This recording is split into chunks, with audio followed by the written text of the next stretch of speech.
Welcome to Chapter 12 of the Shapley Values series. In this chapter, we will discuss the advantages and disadvantages of using sampling algorithms such as Monte Carlo sampling. Let's dive right in.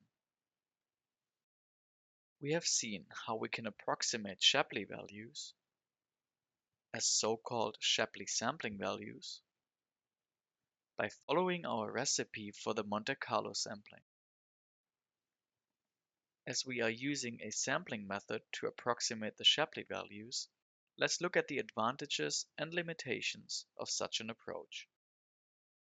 Firstly, our recipe offers a good approximation of the Shapley regression values. That means, although we don't calculate Shapley values exactly, the approximated sampling values are close to the exact solution. Secondly, remember that for the exact calculation of Shapley values, one has to iterate over all possible feature subsets S, which is computationally not feasible for many features N.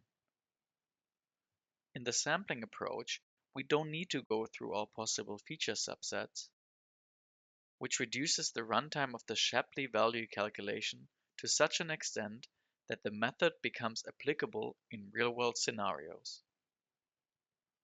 Also, not every machine learning model can naturally deal with missing feature values without an explicit model retraining.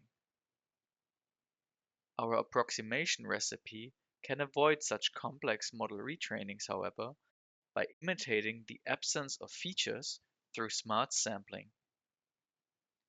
This is advantageous, as no model retraining is needed, which in turn further reduces the runtime of the Shapley values calculation. However, the approximation with Shapley sampling values also comes with a few limitations. For one, the variance of the calculated Shapley sampling values depends on the number of iterations m. The variance expresses how much the Shapley value can change if we were to run the sampling algorithm another time. The more iterations m we run during the sampling algorithm, the smaller the variance gets. That is, the smaller the change in Shapley values becomes when we run the sampling algorithm another time. However, m shouldn't become too large, as in that case, computation time will increase heavily. Consequently, finding the sweet spot for the number of iterations m is a balancing act. Furthermore, access to the underlying dataset is required to calculate the random sample permutations required for the sampling algorithm.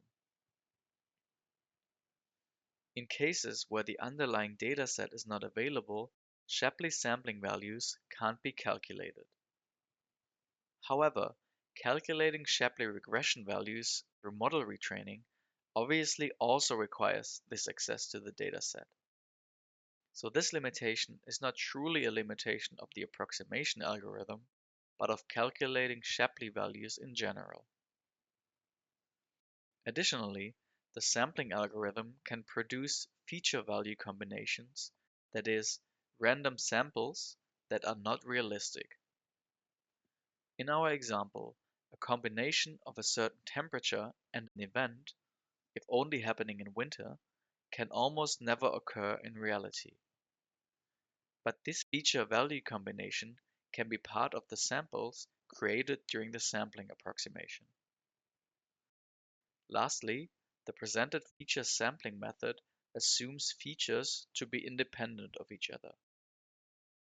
While this assumption might hold for our model example, this assumption might not always hold true in reality.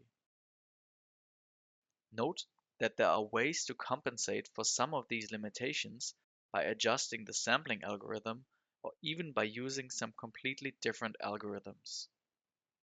However, this will not be discussed here today.